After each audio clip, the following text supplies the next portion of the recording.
जगत व्याप्तं ब्रह्मा विष्णु शिवात्मकं गुरु परतरं नहीं किंचित तस्मै श्री गुरुवे नमः।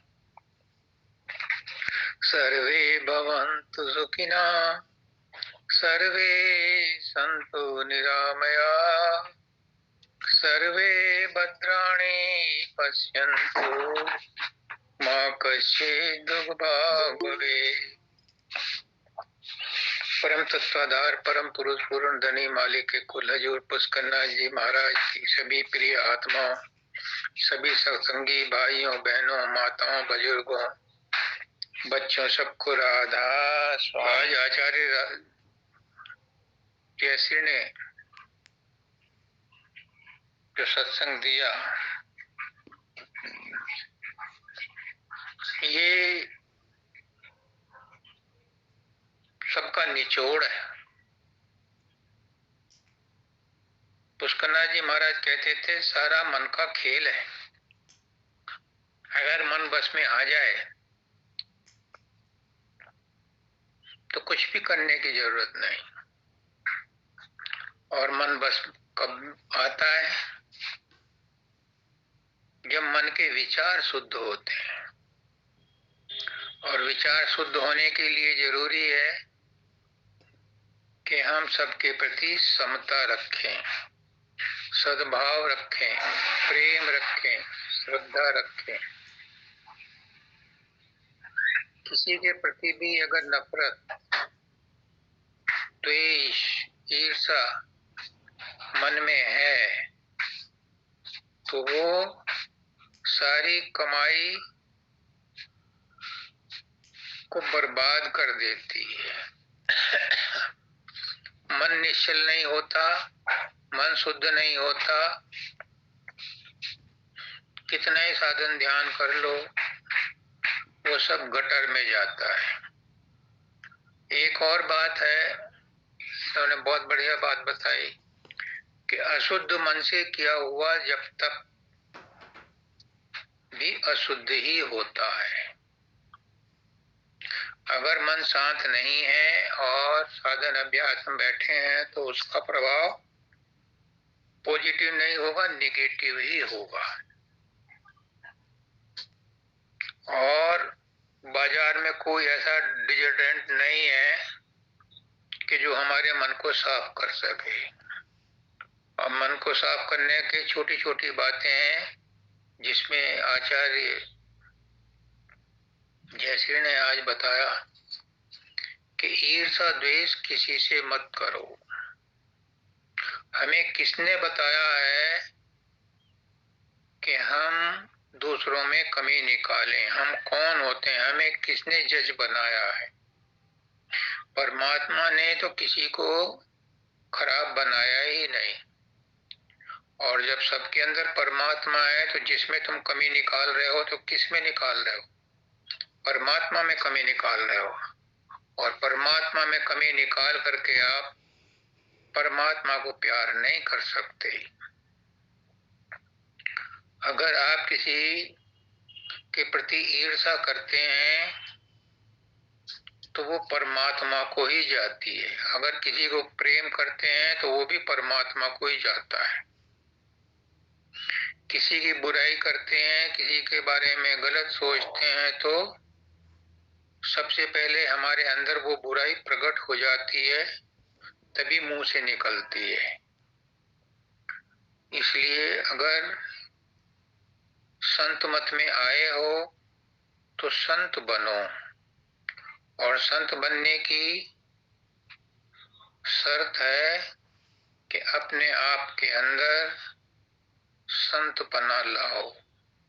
संत क्या होता है? लाभा लाभो जया जयो।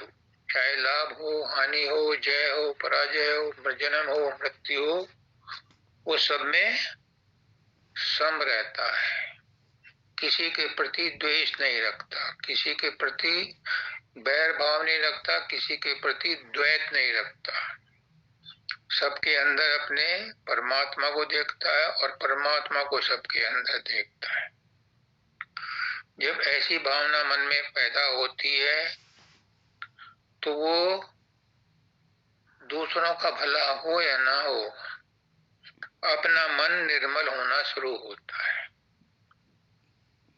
जब अपना मन निर्मल होता है तो शांति आती है और वो शांति ही परमात्मा का साक्षात्कार कराती है।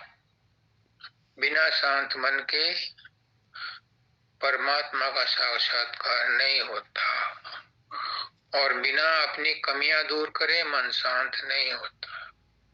कमियां दूसरों में नहीं है। हम बहुत छोटे थे तो कहते थे अगर तुम उंगली उठा करके किसी के अंदर कमियां निकालते हो तो एक उंगली से आप उसकी कमी निकाल रहे हो और 4 उंगलियां तुम्हारी अपनी तरफ है, यानी तुम्हारे अंदर वो दोष पहले से है, तब तुम दूसरे के अंदर दोषी बता रहे हो। आप उंगली उठा के देखो तो 3 उंगलियां तो इधर हैं और चौथा गवाह है कि हाँ, तो दोष दूसरे के अंदर नहीं है, दोष है तो मेरे अंदर है। कबीरदास जी क्या कहते हैं, बुरा जो देखन में चला बुरा न मिलिया कोई, और जो दिल खोजूं अपना मुझसे बुरा न को। मैं ये नहीं कहता कि अपने आप को दोषी बनाओ, लेकिन शरीर और मन से शुद्ध रहो तो आत्मा भी शुद्ध रहेगी। ये बहुत अच्छा टॉपिक है और बहुत अच्छी तरह से जयश्री जी ने बताया, उस पर आपको गौर करना चाहिए। बहुत गई थोड़ी बची, पल पल रही रिहाय, और एक घड़ी के कारण ना कलंक लग जाए। ये मनुष्य जन्म 84 लाख योनियों के बाद मिला है। इसमें भी अगर हमने मन को शुद्ध ना किया, परमात्मा को ना पाया, तो फिर कलंक लग गया, फिर 84 लाख योनियों में चक्कर खाना पड़ेगा। इसलिए अभी समय है, it is not too late, लेकिन एक समय ऐसा आएगा जहां से यू टर्न नहीं ले सकते, मौत खड़ी हो जाएगी। मौत का परवाना चल चुका है, अभी कितनी देर में पहुंचेगा कुछ पता नहीं, कभी भी आ सकता है। इसलिए उसका नाजी कहते हैं, आज से और अभी से अपनी आदतें सुधार लो। आज से और अभी से। वो एक बतलाते थे, एक आदमी था, वो एक गुरुजी के पास गया कि महाराज जी अब तो मैं रिटायर हो गया, मैं अब परमात्मा का भजन करना चाहता हूँ, कब से शुरू करूं? तो गुरुजी ने कहा कि मरने से एक दिन पहले शुरू कर लेना। उसने कहा महाराज जी ये कैसे पता चलेगा कि मेरी मौत कब आएगी? उन्होंने कहा ला दिखा अपना हाथ। उन्होंने उसके हाथ को देखकर कहा कि तू तो 1 हफ्ते के अंदर मर जाएगा। अब उसके तो होश उड़ गए।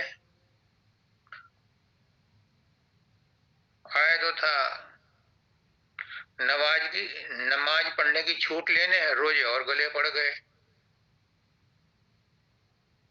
तो वो वहां से आया, गुरुजी की बात पर बहस तो कर नहीं सकता था। जितने भी मिलने वाले थे, जितने भी रिश्तेदार थे, जितने भी दोस्त थे, जितने भी अड़ोसी पड़ोसी से जिनके साथ उसने हेरा फेरी की थी, गाली गलौज की थी, सबके घर पे जाके माफी मांगी कि भाई मुझे माफ कर देना, सब चल चलाओ का मामला है, अंत समय में है, इसलिए मैं सोचता हूँ सबसे माफी मांग लूं, जो कुछ भी मैंने जीवन में किया उसके लिए मैं आपसे माफी मांगता हूँ। और घंटा 2 घंटा घूम के माफी मांग के आता था, बाकी फिर अपना घर में बैठकर राम राम जपता था। एक हफ्ते के बाद वो गुरुजी के पास गया, उसकी मौत हुई नहीं। उसने कहा गुरुजी मैं तो जिंदा हूँ, आप तो कह रहे थे एक हफ्ते में मर जाऊंगा। उसने कहा, गुरुजी ने कहा कि तूने इस हफ्ते में क्या किया? उसने कहा मैंने किसी को गाली नहीं दी, जिनको दिए थे, जिनसे पैसे मैंने मारे थे उनके पैसे वापस किए, सबसे प्रेम मोहब्बत करता रहा, बच्चों से भी मैंने प्रेम मोहब्बत की, और भगवान का नाम जपा, बुराई किसी की नहीं की, और जिनके साथ की थी उनसे माफी मांगी। तो गुरुजी ने कहा यही तो मैं चाहता था। अब तेरा भाग्य बदल गया, अब तेरा कर्म बदल गया, अब तेरी वृत्ति बदल गई, अब तेरा उद्धार शुरू हो गया। तो जयश्री ने भी यही कहा है कि आज से और अभी से अपने अंदर आत्मनिरीक्षण करो, इंट्रोस्पेक्शन करो, आंतरिक ऑडिट करो, इंटरनल ऑडिट करो कि मेरे अंदर क्या क्या कमियां हैं। क्यों? बाबा शब्दानंद जी कहते थे कि जिसको चिंता है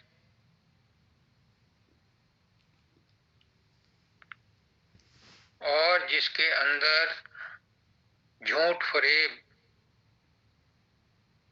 है वो परमात्मा से नहीं मिल सकता। जिसके अंदर ईर्षा द्वेष है वो परमात्मा के दरबार में नहीं जा सकता। जिसके अंदर अभी हवस और कामना बाकी है वो परमात्मा के दरबार में नहीं जा सकता। चिंता और भाषा दो चीजें साथ लेकर के बोर्डिंग पास नहीं मिलता। इसलिए समय है अपनी आदत सुधार लो, दूसरे के लिए नहीं अपने लिए। इससे आपका अपना मन निर्मल होगा, और जिसका मन निर्मल होता है वही भगवान को प्यारा लगता है। आज का टॉपिक क्या है भाई?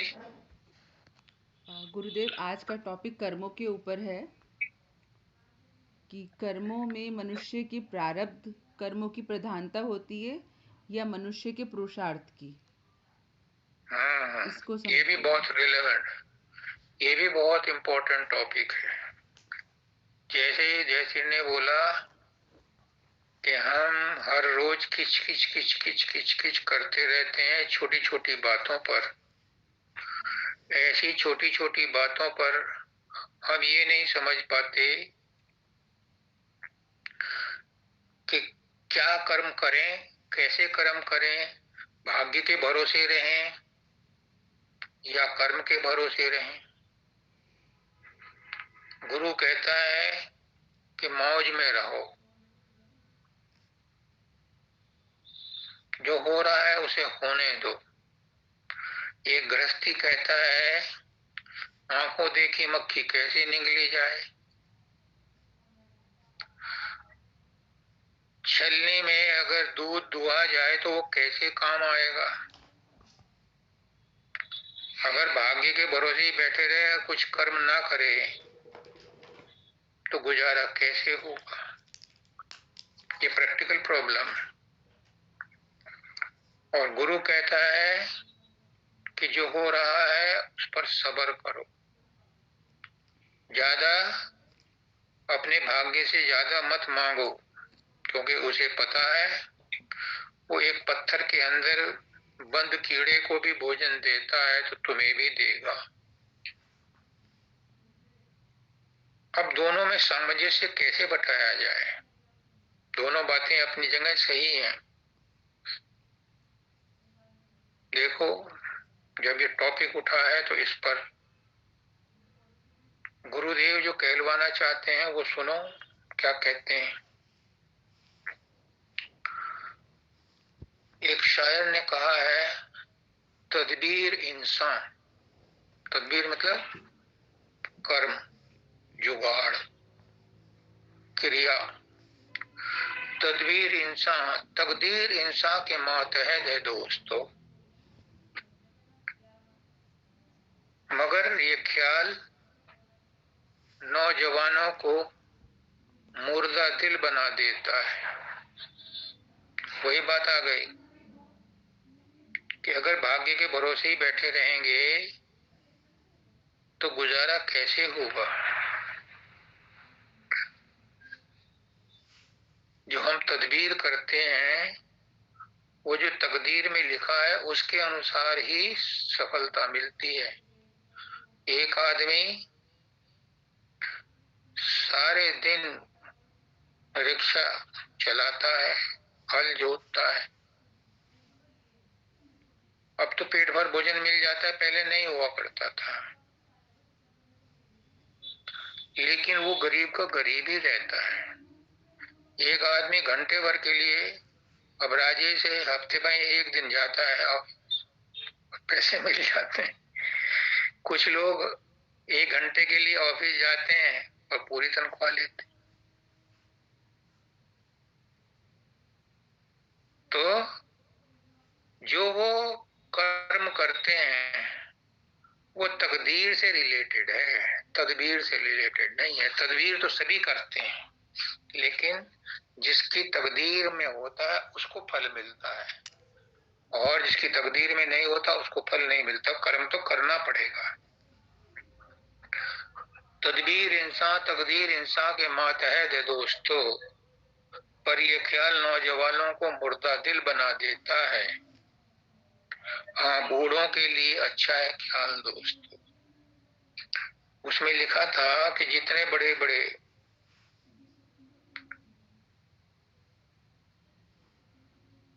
एंटरप्रेन्योर्स हैं, इंजीनियर्स हैं, उद्यमी हैं, जब तक वो जवानी के जोश में रहते हैं बहुत कुछ करते हैं और सफलता भी मिलती है। मेरा बड़ा साला है, 8 करोड़ की तो लिमिट थी बैंक से सैंक्शन, कितनी टर्नओवर थी।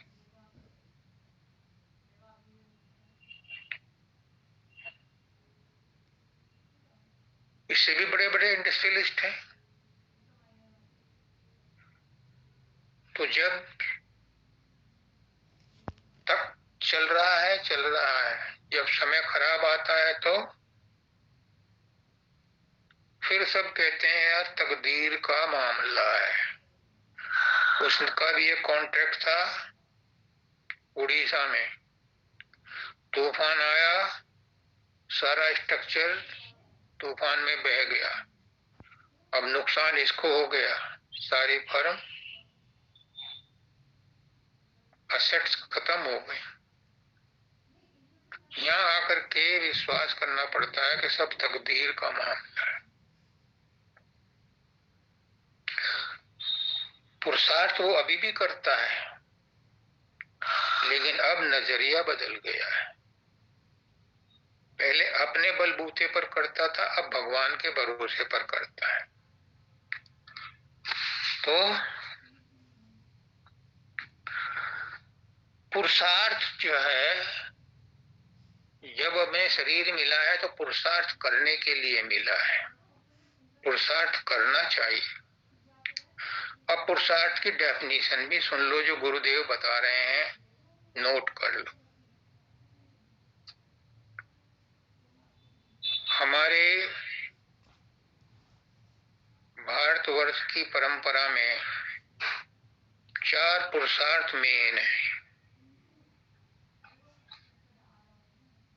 अर्थ, काम, धर्म और मोक्ष। 4 युग हैं, सतयुग, त्रेता, द्वापर, कलयुग। 4 अवस्थाएं हैं हमारी,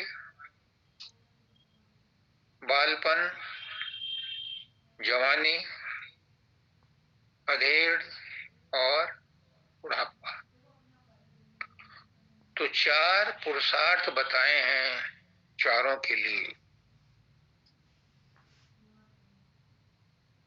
क्या? अर्थ, धन, धन कमाना, काम, कामनाओं की पूर्ति करना, इच्छाओं की पूर्ति करना, धर्म और मोक्ष, धर्म करो और फिर मोक्ष प्राप्त करो, क्योंकि यही मनुष्य जीवन का अंतिम लक्ष्य है। अब गुरुदेव कहते हैं कि अर्थ और काम, कामनाएं और धन दौलत जितनी आपके भाग्य में लिखी है मिल जाएगी। कोई भूखा नहीं सोता।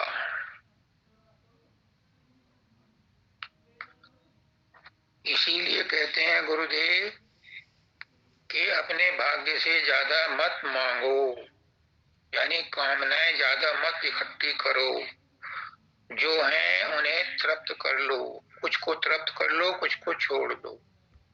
जो आवश्यकताएं हैं उन्हें पूरी कर लो, जो आरामदायक है उनमें से कुछ को पूरी कर लो, कुछ को पोस्टपोन करो, और जो विलासता की आवश्यकताएं हैं उन्हें छोड़ दो। अर्थ और काम तो आपको इस शरीर के हिसाब से मिलेंगे ही मिलेंगे। अब एक संत थे, उन्होंने कहा मैं रोटी नहीं खाऊंगा, देखें कैसे खिलाता है। बानक ऐसे बने कि एक पेड़ पे चढ़ गए। उस पेड़ के नीचे एक लेडी जा रही थी, किसान थी, खिलाने के लिए अपने पति को। तो वो कपड़े में बंधा हुआ था, तो वो टहनी में अटक गया। थोड़ी देर बाद में कोई डकैत आए, उन्होंने कहा कि यार देखो देखो क्या लटक रहा है, कपड़े में बंधा हुआ। देखें तो रोटी थी, बड़े खुश हुए। उनका सरदार बोला कि इन रोटियों में कहीं जहर ना हो, देखो कोई आसपास तो आदमी नहीं है। देखा उन्होंने तो ऊपर एक आदमी बैठा था, वही संत जिनने कहा था मैं रोटी नहीं खाऊंगा, देखा कैसे खिलाता है भगवान। उसे कहा कि नीचे उतर। एक आध पत्थर वत्थर मारा, नहीं तो बंदूक तान दी, आ नीचे। वो नीचे उतरा, उसे जबरदस्ती रोटी खिलाई कि पहले तू खा कर देख कहीं में जहर तो नहीं है। तो उसके मुंह में रोटी गई। तो जो अर्थ और काम है वो तो जो मुकद्दर में लिखा है मिलेगा। अगर धन प्रारब्ध में लिखा है तो लॉटरी लग जाएगी, कोई गोद ले लेगा, किसी का गिरा हुआ थैला मिल जाएगा, कहीं गड़ा हुआ धन मिल जाएगा, मिल जाएगा, होता है। और अगर मुकद्दर में नहीं है और मिल गया तो मिल करके भी चला जाएगा, रुकेगा नहीं। तो अर्थ और काम तो हमें मिलेंगे साधारण पुरुषार्थ करके भी। बिना पुरुषार्थ किए वो और आगे टल जाएंगे, पोस्टपोन हो जाएंगे। लेकिन धर्म और मोक्ष ये तो हर एक को अपने एफर्ट से लेना पड़ता है, करना पड़ता है। अब इसमें एक बात है,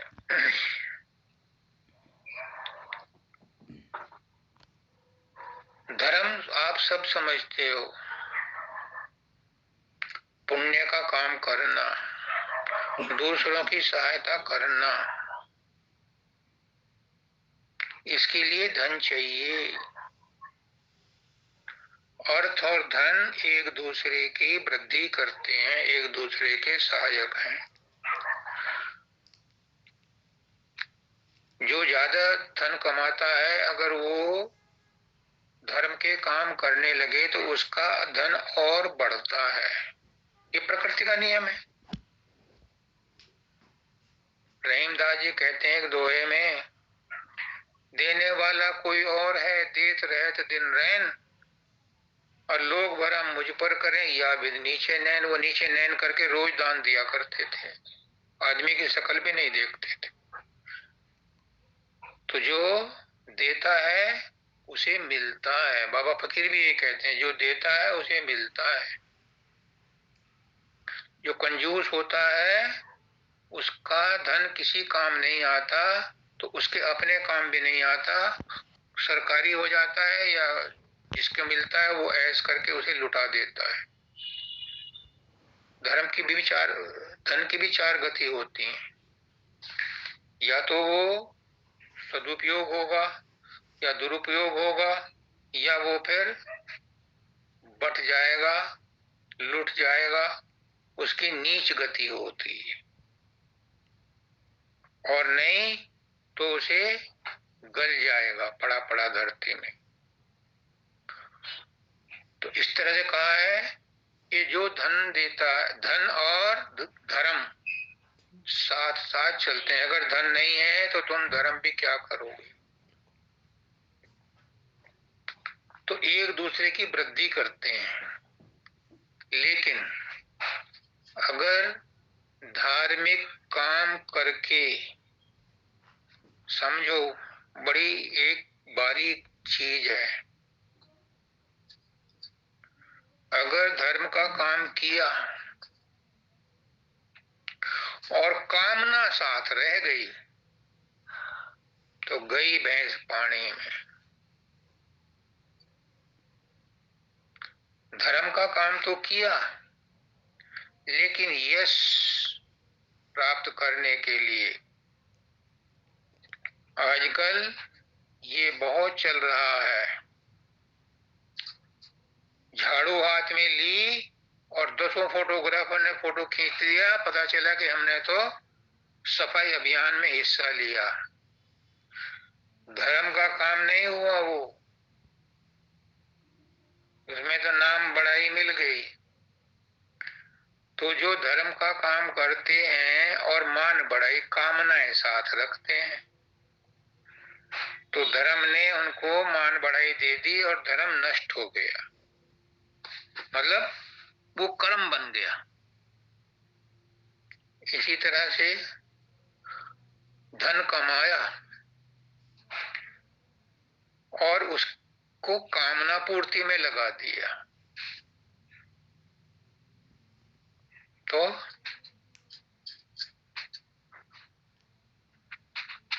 उसकी भी दुर्गति हो गई। धन कमा, बाबा फकीर कहते थे,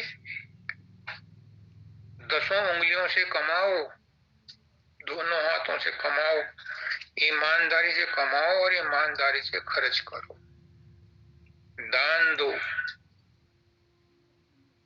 जो देता है उसे मिलता है। तो धन कमाया, या तो तिजोरी में रख दिया तो बेकार हो गया, और अगर दान दक्षिणा में दिया और कामना साथ रह गई तो भी गया। खुद खाओ और दूसरों को खिलाओ, तो क्या होगा। अगर धन ईमानदारी से कमाया,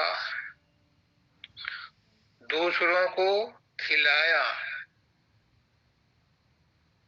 दूसरों का उपकार किया, अपना कष्ट सह करके भी दूसरों की सेवा की, तो ये आपका निष्काम कर्म हो जाएगा और मुक्ति का ताला खोल देगा।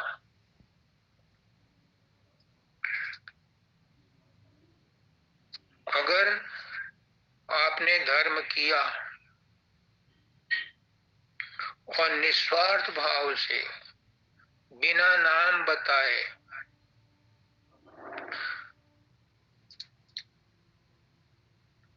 किसी की ब्याह शादी में पैसा दिया गरीब की,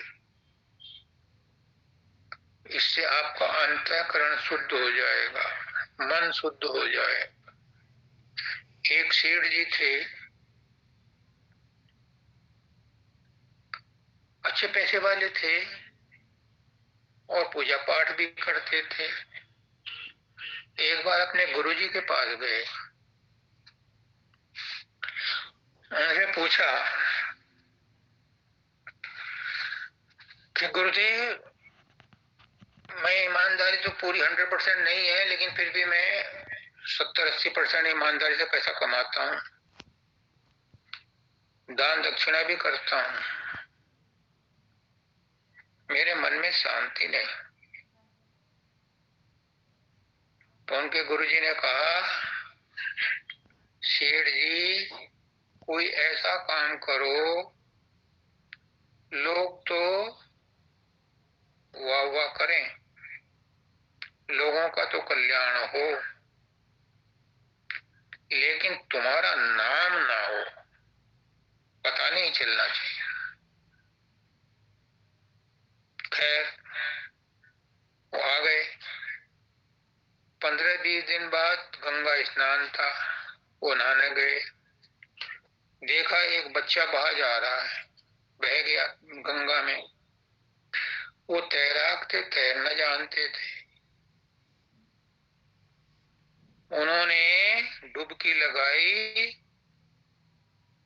और उस बच्चे को बचा लिया, और बचा करके क्या करा, दूर निकल गए, दूर जाकर के किनारे पे खड़ा कर दिया, और अपने आप उन्हीं भीगे कपड़ों में घर चले गए। अपने किनारे पे कपड़े भी लेने नहीं आए।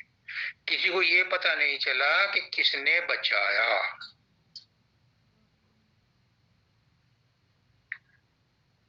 2 दिन बाद वो गुरुजी के पास गए। गुरुजी, मन बड़ा शांत है, क्या हुआ? इस तरह से घटना घटी। उन्होंने कहा, अब तुम सही लाइन पर आ गए। अगर धर्म का काम किया और ढिंढोरा नहीं पीटा, कहते हैं एक हाथ दे, दूसरे हाथ को पता भी ना चले कि तुमने किसी का कल्याण किया है। यहाँ राधा बैठी है, किशन बैठा है। एक बार महाराज जी गए हम इनके यहाँ सत्संग के लिए, तो एक ने दूसरे से छुप करके महाराज जी को पैसे दिए। उन्हें मत बताना, मेरे ये पर्सनल है। दोनों ने दिए, और दोनों ने एक दूसरे से छिप करके दिए, और थोड़े बहुत नहीं थे, बहुत बड़ी रकम थी। ये जो धर्म का काम है, जो बता करके नहीं किया जाता, बस यही पुण्य है, बाकी तो कर्म है, और कर्मों का फल भोगना पड़ता है। ये पुण्य है जो कहते हैं कि धर्म साथ जाता है। एक आदमी था,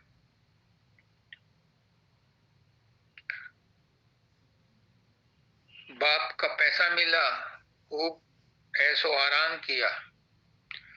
जब उसके ऊपर कोई मुसीबत आई, मुकदमा लगा, तो वो दोस्त से कहता है कि मेरी गवाही देने चलोगे? एक दोस्त ने कहा, भाई देख, यहाँ तो तुम सकेल वाले, पर कोर्ट कचहरी से मैं डरता हूं, मैं नहीं जाने का। सही बात है। वो बड़ा मायूस हुआ, फिर दूसरे के पास गया। उसने कहा कि ठीक है, वो नहीं जाएगा, मैं तेरे साथ कोर्ट कचहरी तक जाऊंगा, लेकिन जज के सामने कुछ नहीं बोलूंगा, पता नहीं जज क्या समझ ले। वो बड़ा मायूस हुआ, वो तीसरे के पास गया। उसने कहा कि मैं, वो दोनों नहीं जाएंगे, मैं जाऊंगा, तेरी गवाही भी दूंगा, लेकिन मैं वहां दस्तखत नहीं करूंगा, अंगूठा नहीं छापूंगा। एक और था, चौथा, वो कभी कभी मिलता था, उससे वो ज्यादा मेल मोहब्बत भी नहीं रखता था। जो पार्टी वार्टी होती थी उसमें भी नहीं बुलाता था। वो उसके पास गया ना, अपना सबसे निराश होकर के, कि भाई मेरे ऊपर मुसीबत आई है, अच्छे दिनों में तो मैंने जिनको खिलाया पिलाया उन्होंने तो मुझे टाल बता दी।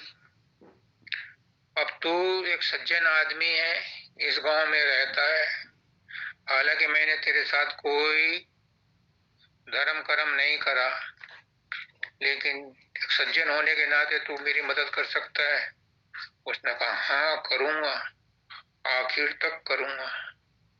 वो जो चौथा है वो कौन है? वही धर्म है।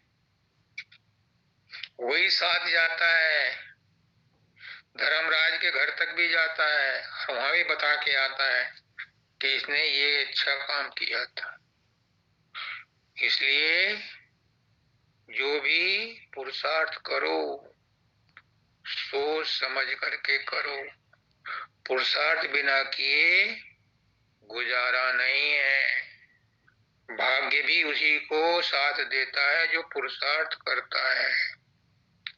मैंने उस दिन भी बताया था कि सोए हुए सिंह के मुंह में मृग नहीं आता, पुरुषार्थ करना पड़ता है। तो पुरुषार्थ भी जरूरी है, लेकिन कैसा? अब गुरु आ गए बीच में, इतना ढिंडोरा पीटा, अब गुरु आ गए बीच में। क्या? पुरुषार्थ करो, लेकिन करके पुरुषार्थ को और पुरुषार्थ के फल को मालिक को सौंप दो। तू जान, तेरा काम जाने, फल की मुझे इच्छा नहीं है, अब मौज में रहने का नंबर आ गया। इसको कहते हैं मौज में रहना। मैंने अपनी तरफ से जो तुमने मुझे सुविधाएं दी थी, जितना ज्ञान दिया था, जितनी शक्ति दी थी, मैंने अपनी तरफ से उतना कर दिया। अब तुम सोचो, तुम देखो कि उसका क्या फल मिलना है या नहीं मिलना, मुझे नहीं पता। यहाँ पर कहते हैं कि मौज में रहो, जो हो रहा है वो पर्याप्त है, जो प्राप्त है वो पर्याप्त है, उसमें संतुष्ट रहो। कब? जब पुरुषार्थ कर लो। पुरुषार्थ का फल मत चाहो, पुरुषार्थ जरूरी है। तो यहाँ बनती है बात पुरुषार्थ की और भाग्य की। खाली भाग्य पर रहोगे, पुरुषार्थ नहीं करोगे, तो जो भाग्य में लिखा है वो भी टल जाएगा, खिसक जाएगा। पुरुषार्थ करो और पुरुषार्थ का फल मत चाहो, तो फिर जो भाग्य में मिला लिखा है वो जरूर मिलेगा। अब देखो एक बात और, जो पुरुषार्थ है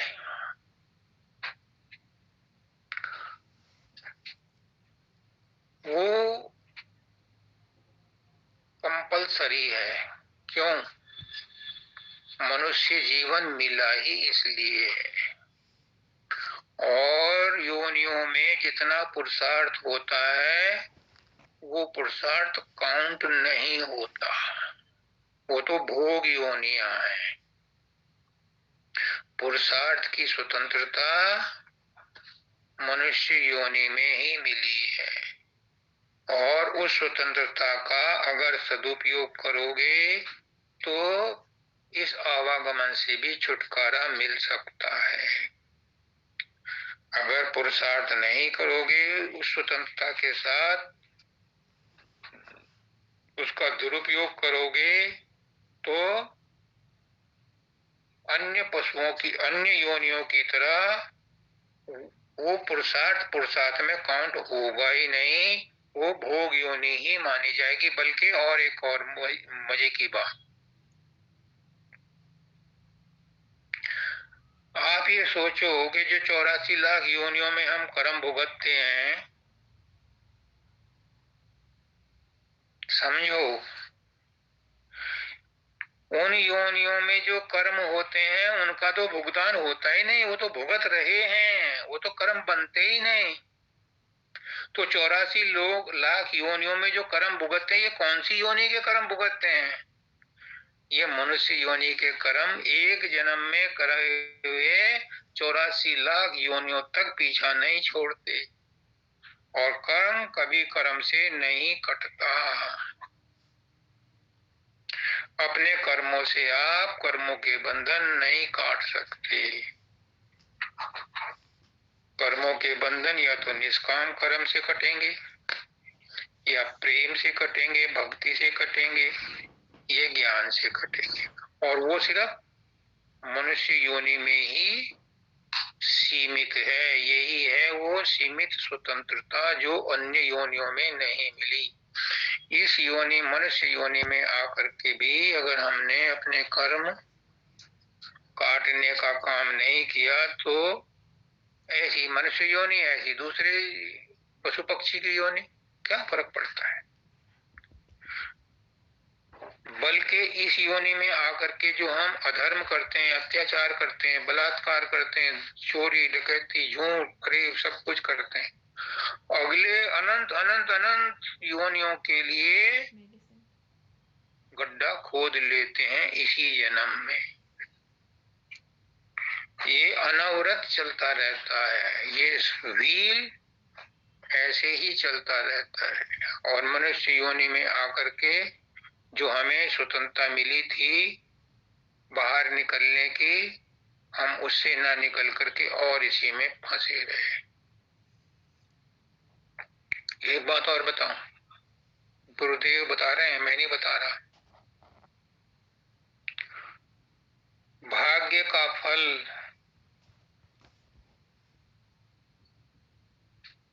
पुरुषार्थ का फल, प्रारब्ध का फल कैसे मिलता है? कभी सोचा? अब सोचो कैसे मिलता है।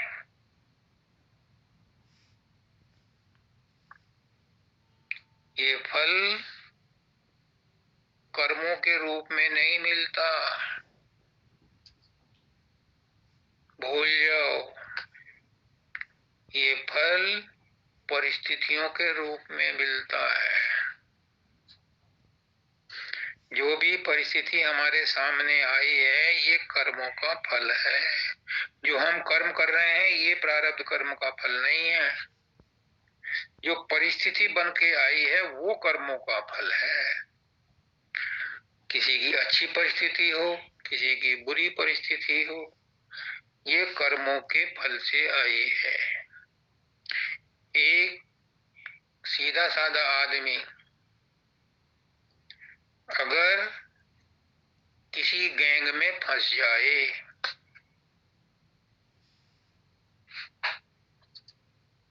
तो वो परिस्थिति बन करके आई है।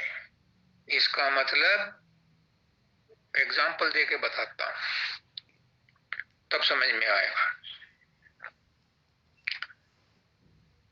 एक आदमी था,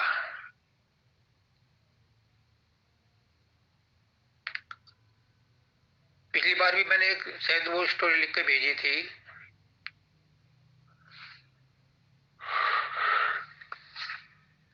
उसकी गाय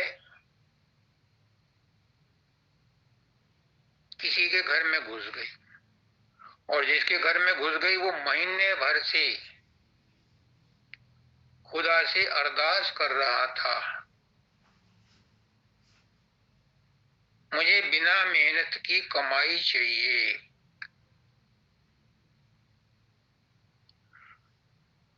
अब जब ये गाय घुस गई तो उन्होंने सोचा बिना मेहनत की कमाई आई, उन्होंने उठाया, उसे मार दिया और मांस बेचने के लिए बाजार गया।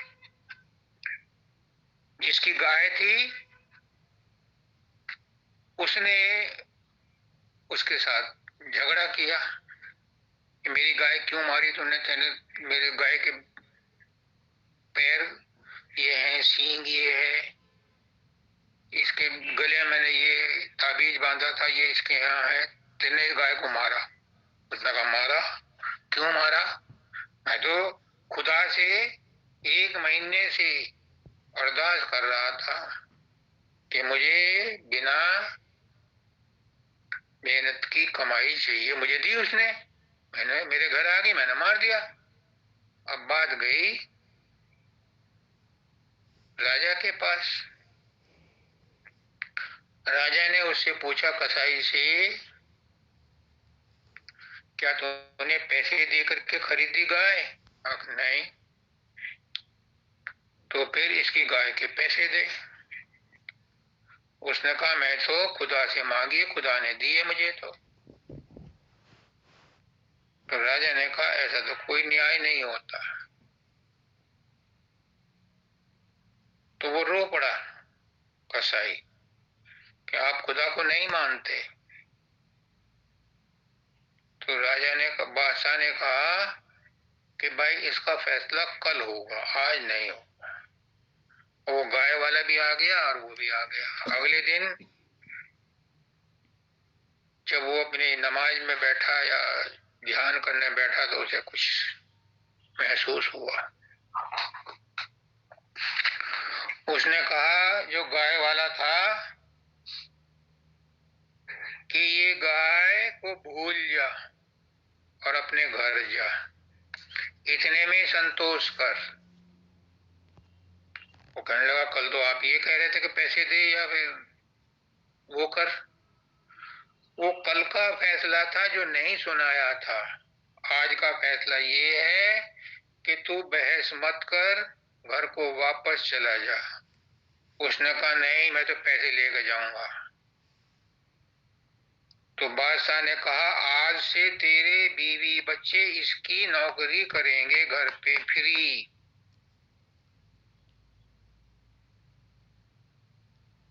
उसने कहा ये कैसा इंसाफ है?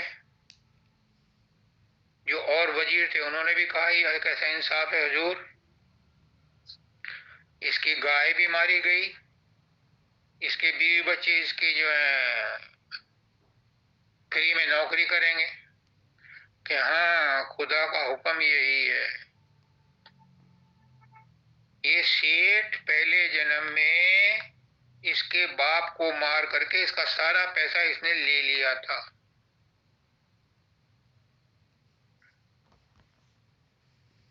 ये पिछले जन्म का न्याय है। एक अदालत में भी ऐसा ही हुआ था। उसी के लिए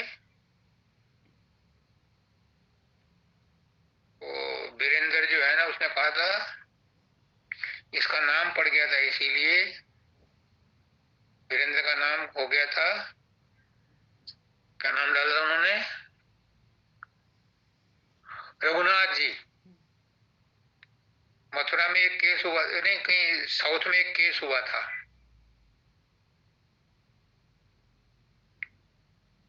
उसमें कोई गरीब था जिसने अपनी लड़की की शादी के लिए पैसे लिए थे सेठ से, और जब उसके लड़के ने कमा करके पैसे वापस कर दिए तो सेठ ने पैसे लेकर के एक रसीद दे दी, उसमें कुछ नहीं लिखा, वो तो अनपढ़ था।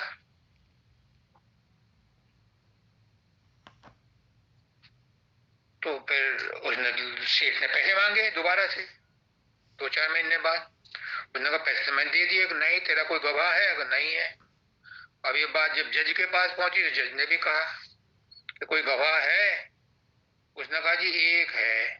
कौन? रघुनाथ जी हैं। वो कहाँ रहते हैं? उस मंदिर में रहते हैं। वो मंदिर में पूजा करता था। और वो जो समन गया वो रख दिया उसने मंदिर में भगवान जी के चरणों में। जब ड्यू डेट पर आवाज लगी तो बाहर आवाज लगाता है, आवाज लगाने वाला, हाजिर हो रघुनाथ, हाजिर हो। तो तीसरी आवाज में एक बूढ़ा लाठी टेकता हुआ उसकी जज की उसमें आया। अदालत में। तो जज ने पूछा तुम्हारा नाम क्या है? रघुनाथ। तुम्हारे सामने पैसे दिए? हाँ दिए। सेठ से कहो सेठ को यहीं बैठाए रखो, अपना आदमी भेजो, इसकी अलमारी में तीसरे नंबर खाने में जो चौथे नंबर की फाइल है वो निकाल के लाए, वो जो बही है वो निकाल के लाए। वो मंगवाई गई तो उसमें लिखा हुआ था उस तारीख को इस आदमी ने इतने पैसे दिए और रसीद कोरी थी, लेकिन बही में लिख लिया था। और उसके बाद वो चला गया। फिर जज जो था उसने बहुत ढूंढा, वो नहीं मिला, तो जज ने इस्तीफा दे करके वृंदावन में आकर के बिहारी के मंदिर के सामने नंगे पैर ही रहता था, बैठता नहीं था। क्यों? मेरी अदालत में रघुनाथ जी आए थे और उनको मैंने बैठने को भी नहीं कहा और वो गवाही दे के चले गए और असली चोर पकड़ा गया, तो मैं इनके सामने नहीं बैठ। ये है प्रारब्ध के अनुसार परिस्थितियां आना। परिस्थितियों के रूप में फल मिलता है, कर्मों के रूप में नहीं मिलता। कर्म तो सुख दुख जो भी भोगता है वो फल नहीं है, फल है परिस्थितियों का। जिस परिस्थिति में आप हो उसमें जो दुख सुख भोग रहे हो वो प्रारब्ध का फल है, कर्मों का फल है। कर्मों के रूप में तो कर्म करते हैं, फल जो आता है परिस्थिति के रूप में आता है, ये कहने का मतलब है मेरा। तो कहने का मतलब ये है कि जो पुरुषार्थ है इसे करने की हमें स्वतंत्रता है। कैसे? अर्थ कमाओ तो उसे धर्म में लगाओ, धर्म कमाओ तो उससे कामनाएं मत खरीदो। अर्थ कमाओ तो कामनाओं की पूर्ति करने के लिए मत कमाओ, दूसरों की सहायता करने के लिए कमाओ। अपना जितना खर्च है उतना करो, जो अपने से फालतू है दूसरों की सेवा में लगाओ। तो अर्थ काम धर्म और मोक्ष, फिर मोक्ष की प्राप्ति के हकदार हो जाओगे। चौथा पुरुषार्थ ऑटोमेटिक आएगा। लेकिन पहले आपको अर्थ और धर्म को साथ लेके चलना है कि अर्थ से धर्म बने और जो आवश्यक कामनाएं हैं उनकी पूर्ति हो, बाकी दूसरों की भलाई के लिए, तब मुक्ति का द्वार खुलता है। वही बात जैसे ने कही कि हर एक के लिए हमदर्दी हो। क्यों? क्योंकि दूसरे के अंदर भी वही परमात्मा है। अगर दूसरों से नफरत करोगे तो तुम धर्म नहीं कर सकते। अगर दूसरों से द्वेष करोगे तो उनकी सेवा नहीं कर सकते, और सेवा करोगे तो वो कुसेवा हो जाएगी, वो कर्म बन जाएगा। तो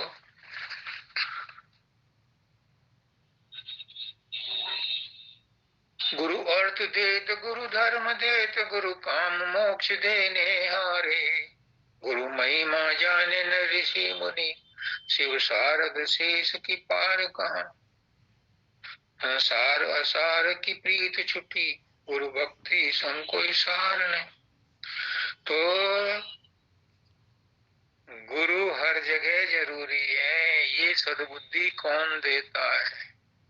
ये गुरु ही देता है। ये मार्ग कौन दिखाता है? ये गुरु ही दिखाता है। वरना तो संसार के आदमी तो आपको उस मार्ग पर ले जाएंगे जहां उनका मतलब पूरा होता, सच्ची बात नहीं बताता। और गुरु कभी झूठी बात नहीं बताता। गुरु कभी किसी का अहित नहीं करता। और संसार वाले स्वार्थी होते हैं, वो अपना स्वार्थ सिद्ध करने में लगे रहते हैं और ऐसे ही पट्टी पढ़ाते हैं, एक दूसरे की चुगली करते हैं, उसमें इंटरेस्ट लेते हैं, आनंद लेते हैं, बतरस में आनंद लेते हैं।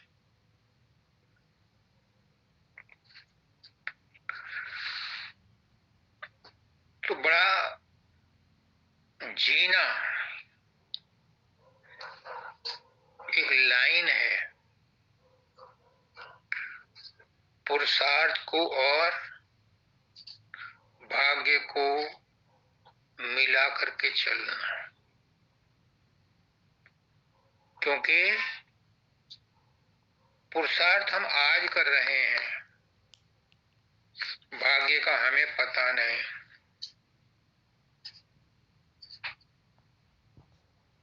अगर आज हम पुरुषार्थ नहीं करेंगे तो अगला भाग्य भी खराब हो जाएगा। पुष्करनाथ जी कहते हैं, ऐसी स्क्रिप्ट लिखो आज की तारीख में कि अंत समय में तुम्हें ये लगे अच्छी लिखी गई। आज तुम्हारे हाथ में है, कल जो बीत गया उसका कुछ नहीं कर सकते। जो कल आने वाला है उसके बारे में कुछ पता नहीं। इसलिए भाग्य भूतकाल वाला भी और भविष्य वाला भी एक अंधेरे में है और एक अननोन है। हमें दोनों का पता नहीं है।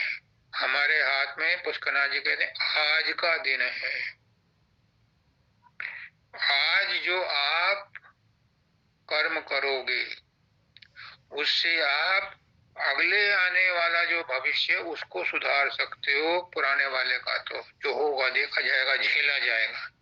लेकिन आज की तारीख में जो आप काम करोगे वो रोज आज बन करके ही आएगा। उससे आपका भाग्य अगले वाला भाग्य बनेगा। आज ऐसी स्क्रिप्ट लिखो, ऐसी कहानी लिखो, ऐसी रचना रखो कि आपको अंत समय में लगे हाँ, किसी से कोई झगड़ा दुगराव नहीं रहा, किसी से कोई नफरत द्वेष नहीं रहा, मैं सबसे विरक्त हूँ।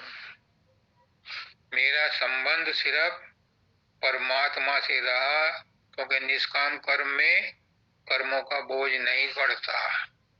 तो जब मन पर बोझ नहीं होगा तो आत्मा भी हल्की होगी और फिर उसको जन्म मरण का बंधन नहीं रहेगा। आज की बात का आज का समय समाप्त हो गया है। क्या किया जाए?